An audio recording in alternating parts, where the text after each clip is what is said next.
الحمد للہ رب العالمین والعاقبۃ للمتقین والصلاة والسلام علی رسولہ الکریم اما بعد فاعوذ باللہ من الشیطان الرجیم بسم اللہ الرحمن الرحیم اہدنا الصراط المستقیم صراط الذین انعمت علیہم صدق اللہ العظیم۔ سب حضرات حضور نبی پاک صلی اللہ علیہ وسلم کی بارگاہ بےکس پناہ میں ہدیہ صلاۃ والسلام پیش کریں۔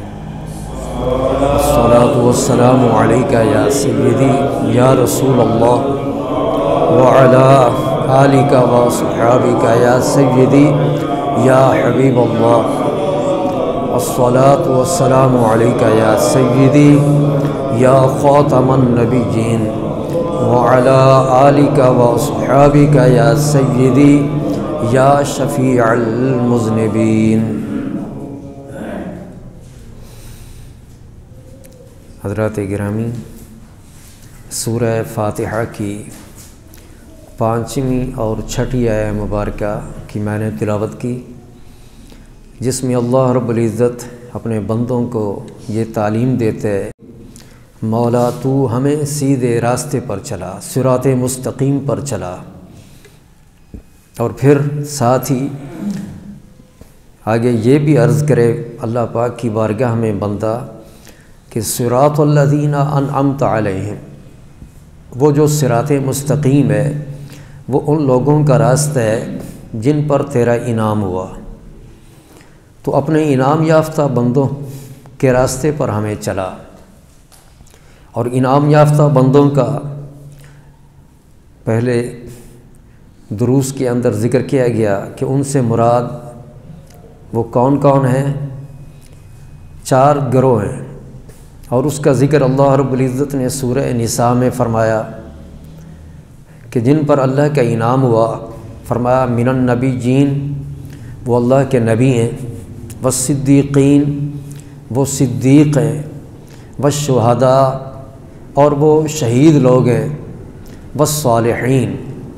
اور چوتھا گروہ ہے صالحین کا کہ وہ جو نیک بندے اللہ کے ولی ہیں وہ بھی اللہ کے انعام یافتہ بندے ہیں۔ گزشتہ درس قرآن میں شہداء کے بارے میں چند باتیں ذکر کی گئی، اور انہی کے بارے میں آج یہ ذکر کیا جائے گا کہ وہ جو شہید ہوتے ہیں ان کا ایک معنی تو میں نے یہ ذکر کیا تھا، شہید گواہ کو بھی کہتے ہیں، حاضر ناظر کو کہتے ہیں، اور شہید اس کو بھی کہا جاتا ہے جو اللہ کے راستے میں قتل کر دیا جاتا ہے، میدان کے اندر جہاد کرتے ہوئے جو دشمنوں کے ہاتھوں مارا جائے اس کو شہید کہتے ہیں۔ مقتول فی سبیل اللہ، اللہ کے راستے میں قتل کیا ہوا وہ شہید ہے۔ آج کی جو گفتگو ہے وہ شہید ہی کے بارے ہے، لیکن وہ یہ کہ اللہ رب العزت نے ایسے لوگوں کو جو اپنی جان قربان کر دیتے ہیں اللہ کی رضا کے لیے، ان کو اللہ رب العزت بظاہر دنیا سے وہ ہماری نظروں سے ان کو اجل کر دیتے ہیں، وہ ہمیں دکھائی نہیں دیتے، لیکن اللہ پاک ان کو ایسی ایک زندگی عطا فرما دیتے ہے کہ اللہ جل مجدہ الکریم دوسرے پارہ میں ان کے بارے میں یہ فرماتے ہیں، لا تقولوا لمن یقتل فی سبیل اللہ اموات، کہ تم نہ کہو ان کو جو اللہ کے راستے میں قتل کر دیے جاتے ہیں، کیا نہ کہو، یہاں ہم مقدر ہے کہ وہ مردے ہیں، بل احیاء، بلکہ وہ زندے ہیں، ولکن لا تشعرون، اب ہماری سمجھ میں تو یہ بات نہیں آتی کہ وہ تو قتل کر دیے گئے ہیں، ہماری نگاہوں کے سامنے ان کو دفن کر دیا گیا ہے، اور پھر کہا جا رہا ہے کہ وہ تو زندے ہیں۔ اللہ کریم فرماتا ہے تم شعور ہی نہیں رکھتے، تمہیں کیا پتہ، وَلَٰكِن لَا تَشْعُرُونَ، تمہیں تو سمجھ ہی نہیں ہے۔ تو جس نے پیدا کیا ہے وہ رب خود فرما رہا ہے، جو محیی بھی ہے ممیت بھی ہے، پیدا کرنے والا زندہ کرنے والا بھی ہے، زندگی عطا کرنے والا بھی اور موت دینے والا بھی ہے، وہ رب خود فرما رہا ہے کہ وہ جو قتل کر دیے گئے ہیں میری رضا کی خاطر میرے راستے میں، فرمایا کہ وہ تو زندہ ہیں لیکن تم نہیں سمجھتے ہو، تمہاری سمجھ میں یہ بات آنے والی نہیں ہے۔ ایسے ہی اللہ رب العزت نے سورہ آل عمران کے اندر یہ فرما دیا کہ وَلَا تَحْسَبَنَّ الَّذِينَ قُتِلُوا فِي سَبِيلِ اللَّهِ أَمْوَاتًا، جو اللہ کے راستے میں قتل کیے گئے ان کو نہ سمجھو مردہ، وہ مردہ نہیں ہے، ان کو پہلے فرمایا مردہ کہو نہ، اب فرمایا کہ ان کو مردہ سمجھو بھی نہ، کہ اگر صرف وہ بات ہوتی کہ ان کو مردہ نہ کہو تو ہم سمجھتے کہ شاید کہنے سے روکا گیا ہے، نہ کہو، خبردار ہیں تو مردہ ہی پر کہو نہ۔ اس آیت کے اندر یہ بھی فرما دیا کہ انہیں مردہ سمجھو بھی نہ، خیال بھی نہ کرو کہ وہ مردے ہیں، اور فرمایا کہ وہ تو زندہ ہیں، ان کے رب کے ہاں ان کو رزق بھی دیا جاتا ہے، وہ خوشیاں بھی مناتی ہیں بما آتاہم اللہ من فضلہ، اس پر جو ان کو ان کے رب نے عطا کیے، اپنی نعمتیں عطا کی ہیں۔ بظاہر حیات زندگی اور قتل یہ دو چیزیں آپس میں متضاد ہیں، ان میں تباین پایا جاتا ہے، تضاد پایا جاتا ہے۔ موت اور قتل یہ الگ شے اور زندگی جو ہے حیات یہ ایک الگ شے ہے۔ قتل کا مطلب کیا ہے؟ اس کا مطلب یہی ہے کہ موت، مر جانا، چلنا پھرنا وہ ختم ہو جائے، اسی کو کہتے ہیں۔ تو پھر حیات کا کیا مطلب ہے؟ اللہ کریم فرما رہا ہے وہ تو زندہ ہیں، تو چونکہ اللہ کریم فرما رہا ہے کہ وہ زندہ ہیں اگرچہ وہ قتل ہو چکے ہیں، لہذا شہداء کی جو حیات ہے اور زندگی ہے اس سے انکار کرنا وہ ناممکن ہے۔ یہ ممکن ہی نہیں کہ ہم انکار کریں اور کہیں کہ وہ زندہ نہیں ہے، اس لیے کہ زندگی عطا کرنے والا رب کریم اور موت دینے والا اللہ جل مجدہ الکریم وہ خود شہیدوں کی حیات کی شہادت دے رہے ہیں، وہ خود گواہی دے رہا ہے، وہ خود فرما رہا ہے قرآن مجید کے اندر کہ وہ تو زندہ ہیں، اور نص قرآنی سے یہ بات ثابت ہے، قرآن پاک کی آیتوں سے یہ بات بالکل واضح ہے کہ شہید جو ہوتے ہیں وہ زندہ ہوتے ہیں۔ یہ دونوں آیتیں، ایک سورہ بقرہ کی اور ایک یہ سورہ آل عمران کی، یہ دونوں آیتیں شہداء کی حیات پر صراحتاً دلالت کرتی ہیں واضح طور پر۔ لیکن آپ یہ دیکھیں کہ جو انبیاء ہیں ان کا درجہ وہ شہداء سے اوپر ہے، اسی لیے اللہ پاک نے من النبیین نبیوں کا ذکر پہلے کیا، پھر صدیقین کا، پھر شہداء کا، تو ان کا ذکر تو تیسرے نمبر پہ ہو رہا ہے، اور ان کے بارے میں یہ آیتیں قرآن پاک کی صراحتاً بتا رہی ہیں کہ یہ تو زندہ ہیں۔ شہداء جو نیچے درجے والے ہیں وہ تو زندہ ہیں، تو یہ بھلا کیسے ہو سکتا ہے کہ ان سے جن کا درجہ اور مقام اونچا ہے ان کے بارے کہا جائے کہ وہ تو مردہ ہیں یا ان کے پاس زندگی نہیں رہی، موت کے بعد ان کی زندگی بطریق اولا وہ ثابت ہوتی ہے۔ جب شہیدوں کے بارے میں یہ واضح ہو رہا ہے کہ وہ زندہ ہیں، تو پھر انبیاء کی جو حیات ہے اور نبیوں کی جو زندگی ہے وہ شہیدوں کی حیات اور زندگی سے ارفع و اعلی ہے، یعنی برابر بھی نہیں، اعلی درجے کی۔ خاص طور پہ حضور نبی کریم صلی اللہ علیہ وسلم ہمارے آقا و مولا جناب احمد مجتبیٰ محمد مصطفیٰ صلی اللہ علیہ وبارک وسلم، آپ تو سارے نبیوں سے افضل ہیں۔ جب سارے نبیوں سے افضل ہیں تو آپ کی پھر حیات وہ بطریق اولا ثابت ہے، اس میں انکار نہیں کیا جا سکتا۔ اب اس وقت وہ احادیث کے اندر جو چیزیں آتی ہیں ان کا میں ذکر نہیں کرنا چاہتا، صرف اس حوالے سے چونکہ شہداء کا ذکر کیا گیا ہے، اور اب جو تیسرے نمبر پر شہداء ہیں، انعام یافتہ بندے، ان کا ذکر کیا جا رہا ہے، تو ان کے ساتھ موازنہ کرتے ہوئے نبی پاک صلی اللہ علیہ وسلم کی حیات کی میں بات کروں گا، حیات النبی صلی اللہ علیہ وسلم، کہ یہ نبی پاک کی جو حیات ہے آپ کے وصال کے بعد جو حیات ہے، وہ شہداء کے قتل کیے جانے کے، مقتول فی سبیل اللہ ہونے کے بعد جو شہداء کی حیات اور زندگی ہے اس سے کہیں ارفع اور اعلی ہے۔ اس بات کی آج کی اس نشست میں بات کروں گا۔ اللہ جل مجدہ الکریم نے شہداء کو بڑی عظمت دی ہے، اور یہ تو دیکھو کہ یہ جو شہداء کو اللہ پاک نے زندگی عطا کر دی ہے، مقتول فی سبیل اللہ کو اللہ پاک نے زندہ قرار دیا ہے، تو آپ یہ سوچیں کہ یہ شہداء نے کس کے مبارک جوڑوں کے صدقہ میں یہ نعمت پائی ہے، یہ جو ان کو شرف ملے شہداء کو اور اعزاز ملے، اللہ پاک نے ان کو یہ ایک ہمیشہ والی زندگی عطا کر دی ہے، وہ کس کے صدقے میں؟ ہمارے نبی پاک صلی اللہ علیہ وسلم ان کے جوڑوں کی خیرات ہے، ان کو یہ شہادت کا جو رتبہ ملا، جو یہ ہمیشہ والی زندگی ملی، وہ کیسے ملی؟ نبی پاک کے صدقے۔ اور فی سبیل اللہ مقتول ہونے کا جو شرف اور طریقہ انہوں نے پایا، وہ کس کی تعلیم سے پایا؟ ان کو بتایا کس نے کہ اللہ کے راستے میں جان قربان کرو اور اس سے تمہیں اللہ پاک کیا مقام دے گا؟ یہ ہمیں نبی پاک ہی نے تو بتایا ہے۔ یہ چیزیں جب سنی تو پھر شہداء نے قربانیاں پیش کر دی ہیں، تو جس کی تعلیم اور تربیت سے شہداء کو یہ رتبہ اور یہ شان ملی ہے، پھر ان کا مقام اور ان کی حیات ان کے وصال کے بعد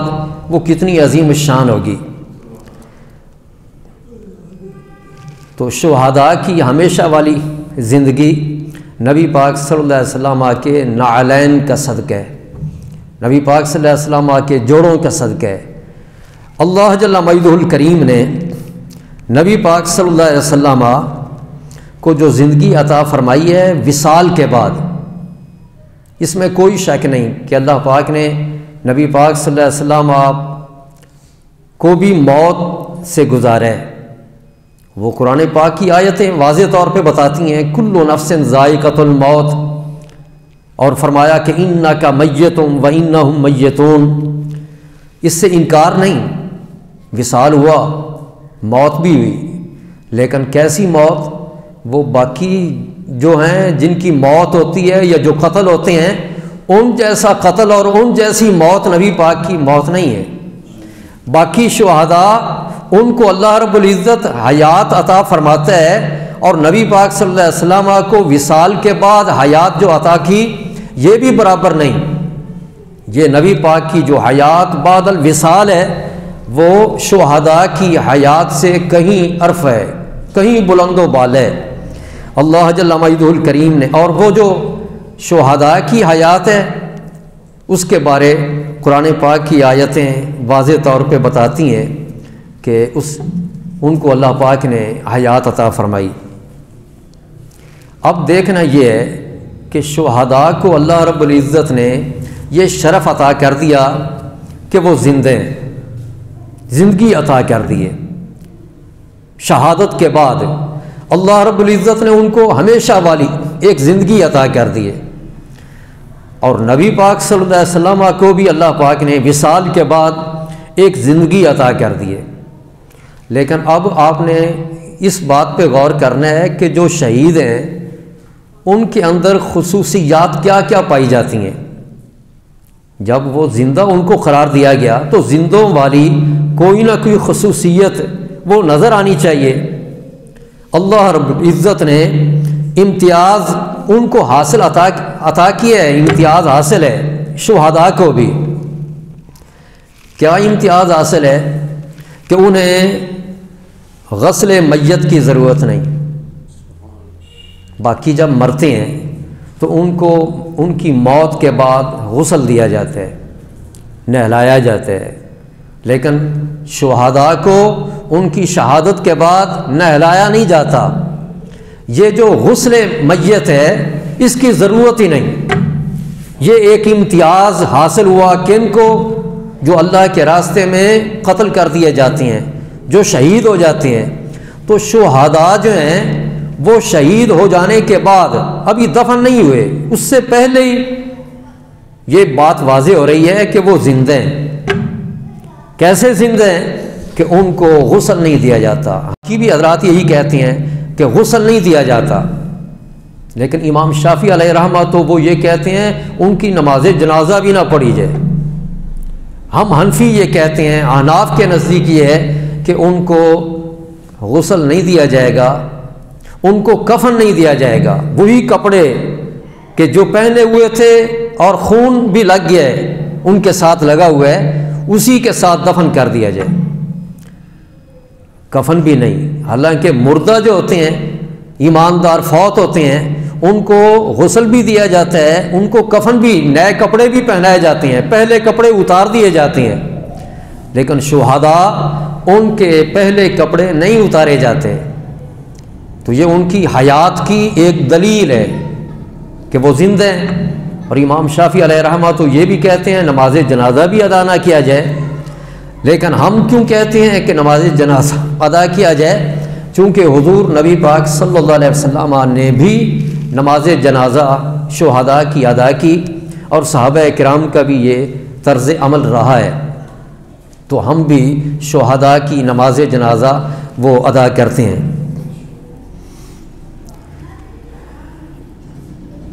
تو یہ دو چیزیں ہیں جس سے واضح ہوتا ہے کہ جو شہداء ہیں وہ زندہ ہیں۔ اب نبی پاک صلی اللہ علیہ وسلم وہ بھی حیات ہیں، وصال کے بعد اللہ پاک نے ان کو بھی زندگی عطا کی ہے، لیکن نبی پاک صلی اللہ علیہ وسلم ان کو اللہ جل مجدہ الکریم نے کئی اعتبار سے امتیازات عطا کیے ہیں، کئی اعتبار سے۔ وصال کے بعد شہداء کو تو صرف یہ دو چیزیں سامنے آتی ہیں، یا امام شافعی علیہ رحمہ کے نزدیک دیکھیں تو تین چیزیں وہ سامنے آتی ہیں، حیات کی دلیل وہ ہمیں نظر آتی ہے، لیکن نبی پاک صلی اللہ علیہ وسلم آپ کے کئی امتیازات پائے جاتے ہیں۔ شہداء کی ان دو یا تین کے علاوہ باقی جتنے بھی امور ہیں ان میں وہی چیزیں پائی جاتی ہیں جو عام مردوں کے لیے ہیں۔ عام مردوں کے لیے جو کچھ ہوتا ہے وہ کچھ شہداء کے لیے بھی کیا جاتا ہے۔ اگر کوئی شہید ہو جائے اس کا جو ترکہ ہوتا ہے اس کو تقسیم کیا جاتا ہے ورثاء کے اندر۔ نبی پاک صلی اللہ علیہ وسلم کی حیات پہ غور کریں اور اندازہ ہوگا کہ وہ شہداء کی حیات سے کہیں بلند و بالا ہے۔ حضور سید المرسلین صلی اللہ علیہ وسلم آپ کی حیات کو دیکھیں تو نبی پاک صلی اللہ علیہ وسلم کے وصال کے بعد آپ کی ازواج مطہرات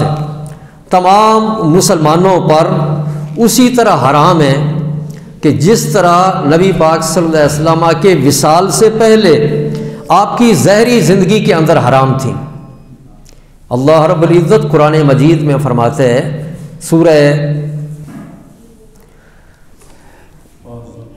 سورہ احزاب کے اندر، ما کان لکم ان تؤذوا رسول اللہ ولا ان تنکحوا ازواجہ من بعدہ ابدا، کہ کبھی یہ نبی پاک کی ازواج یہ تمہارے لیے حلال نہیں ہے، اور کبھی تم ان سے نکاح من بعد ہی یعنی نبی پاک کے وصال کے بعد کبھی تم ان سے نکاح نہیں کر سکتے۔ تو یہ ممانعت ہے اللہ جل مجدہ الکریم کی جانب سے۔ اور چونکہ نبی پاک صلی اللہ علیہ وسلم کی یہ زوجات طاہرات جو ہیں ان کے ساتھ نکاح وہ نبی پاک کے وصال کے بعد نہیں کیا جا سکتا، اور حرام ہے نکاح کرنا، اس لیے نکاح ان کے نکاح ثانی کا اب جب کوئی امکان ہی نہیں تو ان پر وہ عدت گزارنا جو ہے وہ بھی نہیں، عدت کی جو قید ہے نا وہ بھی ان کے لیے نہیں ہے۔ یہ ایک بات کہنے میں عام طور پہ کئی کہہ بھی دیتے ہیں،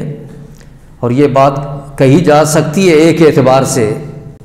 کہ نبی پاک صلی اللہ علیہ وسلم آپ کی ازواج مطہرات کا نکاح جو ہے، نکاح ثانی نبی پاک کے وصال کے بعد، وہ اس وجہ سے حرام ہے کہ چونکہ آپ امہات المومنین ہیں۔ اللہ رب العزت قرآن مجید میں فرماتا ہے ازواجہ امہاتہم، کہ نبی پاک کی جو بیویاں ہیں وہ ایمان والوں کی مائیں ہیں۔ تو جب مائیں ہیں تو پھر ماں کے ساتھ نکاح نہیں ہوتا۔ بعض یہ کہتے ہیں کہ یہ جو ممانعت ہے کہ نکاح نہ کریں نبی پاک کے وصال کے بعد، وہ اس وجہ سے ہے کہ چونکہ آپ ایمان والوں کی مائیں ہیں، اور اس وجہ سے یہ نہیں کہ نبی پاک صلی اللہ علیہ وسلم زندہ ہیں۔ بعض لوگ یہ بات کر دیتے ہیں، یہ وجہ نہیں ہے کہ نبی پاک جو انکار کرتے ہیں نبی پاک کی حیات کا وصال کے بعد، وہ ایسی بات بھی کر دیتے ہیں، کہتے ہیں کہ نبی پاک صلی اللہ علیہ وسلم کی زندگی کی وجہ سے، حیات کی وجہ سے یہ نکاح کرنا، ثانی نکاح نبی پاک کی ازواج کے لیے ان کے ساتھ نکاح کرنا، وہ اس وجہ سے حرام نہیں۔ اس کی وجہ وہ یہ ہے کہ وہ ایمان والوں کی مائیں ہیں، اور اللہ رب العزت نے قرآن مجید میں یہ فرمایا ہے۔ تو بات یہ ہے کہ ہمیں اس وجہ سے انکار کی کوئی وجہ نہیں کہ ہم انکار کریں۔ ٹھیک ہے، یہ وجہ بھی ہو سکتی ہے کہنے کو کہ وہ نبی پاک صلی اللہ علیہ وسلم کی ازواج وہ ایمان والوں کی مائیں ہیں، لیکن اس بات کو نظر انداز نہیں کیا جا سکتا کہ نبی پاک صلی اللہ علیہ وسلم کی ازواج مطہرات کا ماں ہونا جو ہے، ان کی امیت ماں ہونا، وہ کسی طرح اس حقیقت پر معمول نہیں ہے کہ کہا جائے کہ جس کا تعلق رشتوں کے ساتھ ہوتا ہے، اس کی وجہ سے رشتوں کا حرام ہونا یا حلال ہونا ہوتا ہے، اس کے ساتھ تعلق نہیں۔ ٹھیک ہے، ایک درجہ اللہ پاک نے عطا کیا ہے، مائیں قرار دی ہے، لیکن نکاح کے حوالے سے اس کا کوئی تعلق نہیں۔ اس لیے کہ نبی پاک صلی اللہ علیہ وسلم کی ازواج مطہرات کو جو اللہ پاک نے یہ شرف عطا کیا ہے کہ وہ ایمان والوں کی مائیں ان کو قرار دیا ہے، یہ شرف اللہ رب العزت نے بیان فرما دی ہے۔ لیکن یہ تو نہیں ہو سکتا کہ ام المؤمنین سیدہ عائشہ صدیقہ رضی اللہ عنہ، جو سیدنا ابو بکر صدیق رضی اللہ تعالیٰ عنہ کی بیٹی ہیں، وہ سیدنا ابو بکر کی ماں قرار پائیں۔ ام ابی بکر ہونا وہ ثابت نہیں ہوتا۔ ایسے ہی حضرت حفصہ ہیں، وہ حضرت عبداللہ بن عمر ان کی ہمشیریں، حضرت عبداللہ بن عمر کی ہمشیریں حضرت حفصہ۔ اب حضرت حفصہ کا وہ حضرت عبداللہ بن عمر کی ماں ہونا وہ ممکن نہیں ہے، اس لیے کہ وہ تو ہمشیریں ہیں ان کی۔ اسی طرح ام حبیبہ بنت ابی سفیان، ابو سفیان کی بیٹی حضرت ام حبیبہ، ان کا حضرت معاویہ بن ابی سفیان ان کی ماں ہونا وہ عقلاً یہ بات خلاف ہے، عقل مانتی نہیں اس بات کو کہ کہا جائے کہ حضرت معاویہ جو ہیں ان کی وہ ماں ہیں۔ تو اس طرح کے کئی چیزیں آ جاتی ہیں۔ اور اس کے علاوہ بات یہ بھی ہے کہ ازواج مطہرات نبی پاک صلی اللہ علیہ وسلم کی، ان کو اہل ایمان کی حقیقی ماں اگر تسلیم کر لیا جائے تو پھر نبی پاک صلی اللہ علیہ وسلم کو باپ ماننے سے کس دلیل سے انکار کیا جائے گا؟ جب حقیقی ماں ان کو مانا جائے گا تو پھر یہ بھی ماننا پڑے گا کہ نبی پاک صلی اللہ علیہ وسلم وہ پھر باپ ہیں۔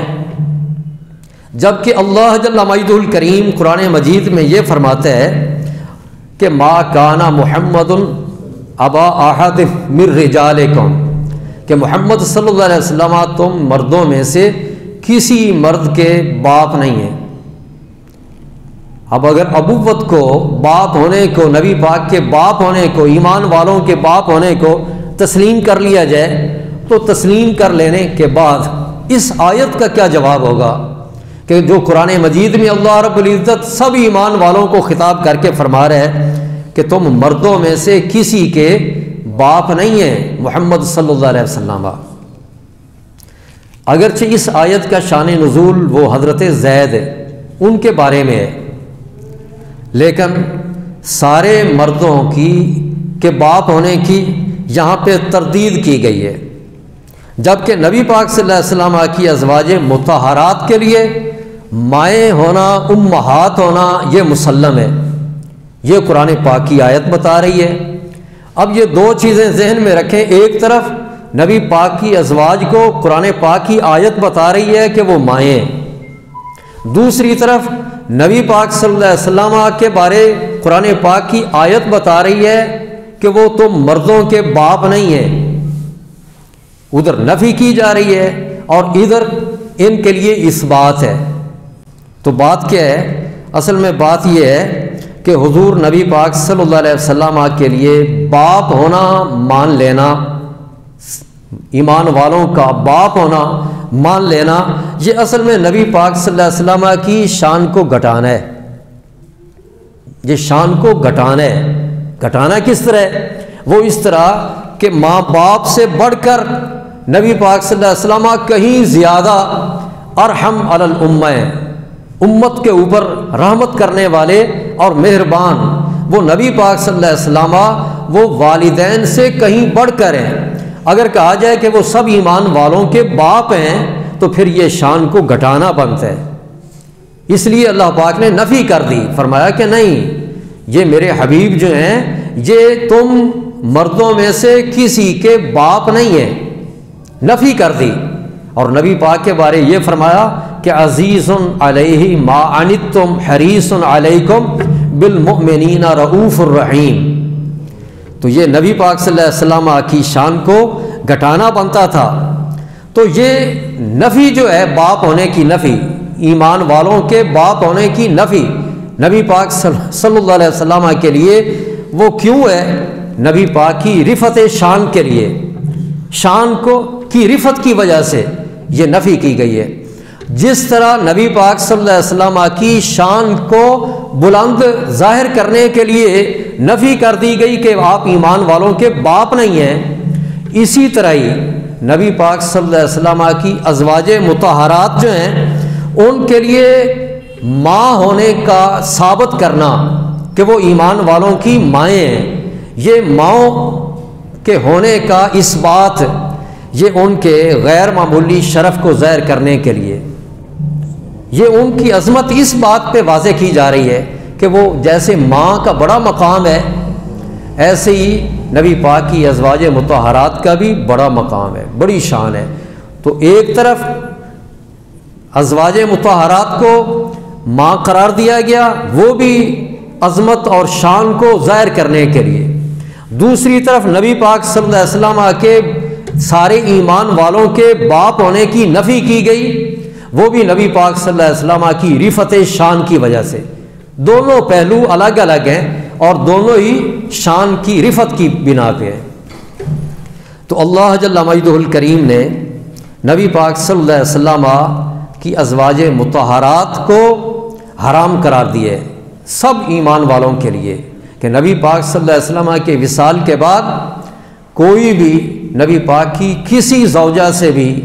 نکاح نہیں کر سکتا، اس سے منع کر دیا۔ اور اس کی وجہ وہ یہ نہیں ہے کہ مائیں ہیں، بلکہ اس کی وجہ وہ یہ ہے کہ نبی پاک صلی اللہ علیہ وسلم جیسے اپنی ظاہری حیات میں تھے اور ان کی ظاہری حیات میں، دنیوی حیات میں نبی پاک کی ازواج سے نکاح کرنا حرام تھا، اسی طرح ہی وصال کے بعد بھی آپ حیات ہیں اور ان کے زندہ ہونے کی وجہ سے، ان کی حیات کی وجہ سے نبی پاک صلی اللہ علیہ وسلم کی ازواج مطہرات سے نکاح کرنا وہ حرام ہے۔ اور اتنی بات ہی نہیں، کئی اور چیزیں بھی ہیں کہ جن میں نبی پاک صلی اللہ علیہ وسلم کے بارے آپ کے وصال کے بعد جو احکام ہیں وہ زندوں جیسے ہیں۔ مثلا نبی پاک صلی اللہ علیہ وسلم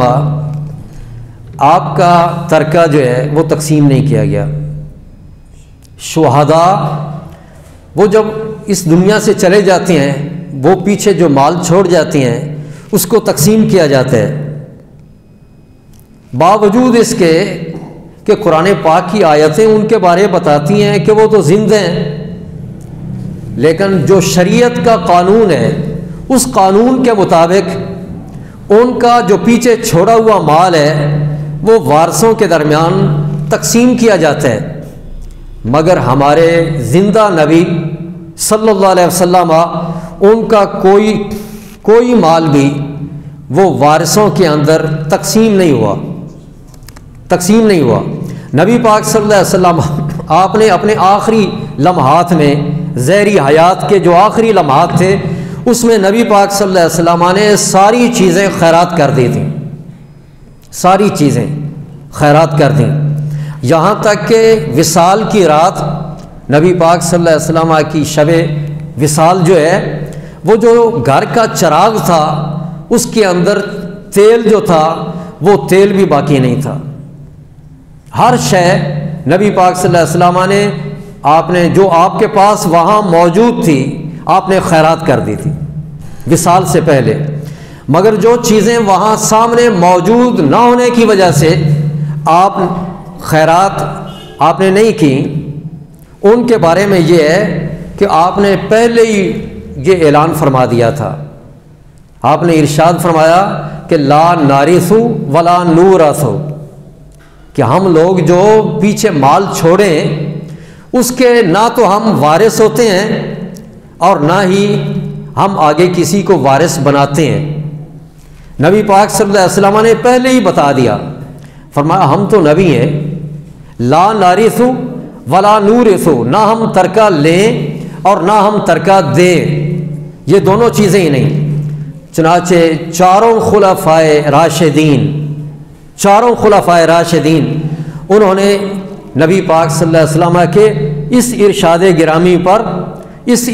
گرامی پر عمل کیا،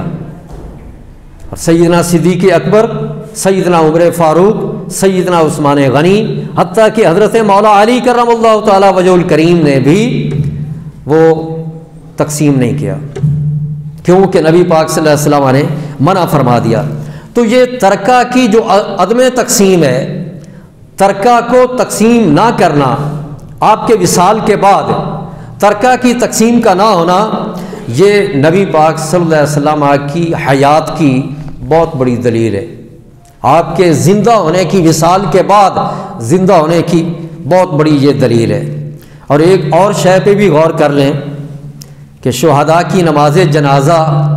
ان کے زندہ ہونے کے باوجود، احیاء کے باوجود، بل احیاء قرآن پاک میں ہے، ان کی نماز جنازہ وہ ہمارے نزدیک نہیں پڑھی جاتی، لیکن حضور نبی پاک صلی اللہ علیہ وسلم آپ کی نماز جنازہ مطہرہ وہ یوں ادا کی گئی جیسے نماز پڑھی جاتی ہے، اس طرح نہیں گئی۔ کیسے ہوا کہ نبی پاک صلی اللہ علیہ وسلم آپ کا جب وصال ہوا تو 10 صحابہ کرام کا گروہ، ٹولیاں 10 وہ ام المؤمنین سیدہ عائشہ صدیقہ رضی اللہ عنہا کے حجرہ منورہ کے اندر وہ جاتے 10 صحابہ کرام، اور اندر جا کر وہ کیا کرتے، وہاں پہ ان اللہ وملائکتہ یصلون علی النبی یا ایھا الذین آمنوا صلوا علیہ وسلموا تسلیما، یہ آیہ مبارکہ پڑھتے اور پڑھ کر نبی پاک صلی اللہ علیہ وسلم کی بارگاہ میں درود و سلام پیش کرتے، اور درود و سلام پیش کرنے کے بعد وہ گروہ واپس آ جاتا، اور اس گروہ کا جو 10 جاتے اندر حجرہ مقدسہ کے اندر، ان 10 کا کوئی ایک امام بھی نہیں ہوتا تھا، کہ یہ فرض کیا جائے کہ چلو جی وہ جو 10 جاتے تھے ان میں ایک امام ہوتا تو وہ نماز ہی ہو رہی ہے، نہیں،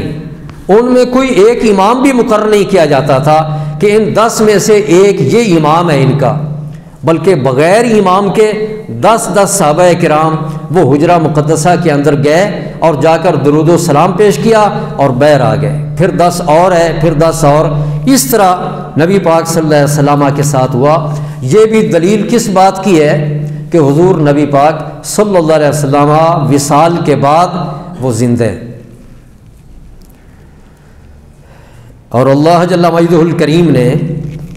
نبی پاک صلی اللہ علیہ وسلم آپ کو موت بھی دی ہے، اس سے انکار نہیں، لیکن نبی پاک صلی اللہ علیہ وسلم کی موت وہ ہماری جیسی نہیں ہے۔ جس طرح نبی پاک صلی اللہ علیہ وسلم کی دنیاوی جو حیات ہے، زندگی، وہ ہماری طرح نہیں، اسی طرح موت بھی ہماری طرح نہیں۔ نبی پاک صلی اللہ علیہ وسلم کی جو یہ دنیاوی حیات ہے، زندگی، وہ ہماری طرح نہیں۔ اس کی دلیل تو اس بارے میں انشاءاللہ اگلے درس قرآن میں ذکر کروں گا، مختلف چیزوں کا، کہ نبی پاک صلی اللہ علیہ وسلم اس اعتبار سے دیکھیں تو ظاہری حیات وہ ہم جیسی نہیں، اس اعتبار سے دیکھیں وہ ہم جیسی نہیں، اس اعتبار سے دیکھیں وہ ہم جیسی نہیں۔ جب ظاہری حیات ہم جیسی نہیں ہے تو وصال صرف انہی آیتوں کو پڑھ لینا کہ انک میتن اور کہنا نبی پاک وصال کر گئے، اور انہی کو لے کے کہنا کہ بس وہ ہماری طرح مردے ہیں یا مر گئے، یہ بات بھی غلط ہے۔ آپ کی موت بھی ہم جیسی نہیں، آپ کی حیات بھی ہم جیسی نہیں۔ وآخر دعوانا ان الحمد للہ رب العالمین۔ اللہم صلی علی سیدنا و مولانا محمد وعلی آل سیدنا و مولانا محمد وبارک وسلم وصلی علیہ۔ اللہم انا نسألک العفو والعافیۃ والمعافاۃ الدائمہ فی الدین والدنیا والآخرہ۔ اے رب العالمین، ہمارے اس درس قرآن کو اپنی بارگاہ میں قبول اور منظور فرما، اور ہمیں قرآن پاک کا فہم عطا فرما، قرآن پاک کا نور عطا فرما، قرآن پاک کی پاک پروردگار جو احکامات ہیں ان پر ہمیں عمل کرنے کی توفیق عطا فرما۔ اے رب العالمین، دین دنیا آخرت ہم سب کی بہتر بنا، اور الہ العالمین اس ادارے کو دن دگنی رات چگنی ترقی عطا فرما، اور تا قیام قیامت اے پاک پروردگار اپنے پیارے حبیب صلی اللہ علیہ وسلم آپ کے اسوہ حسنہ پر ہم سب کو چلنے کی توفیق عطا فرما، اور نبی پاک صلی اللہ علیہ وسلم کی رفعت شان کے صدقے اے پاک پروردگار ہمیں بھی عزتیں عطا فرما، ہمیں بھی رفعتیں عطا فرما، ہمیں بھی عظمتیں عطا فرما۔ وصلی اللہ تعالی علی حبیبہ سیدنا محمد و آلہ و صحبہ اجمعین۔ لا الہ الا اللہ محمد رسول۔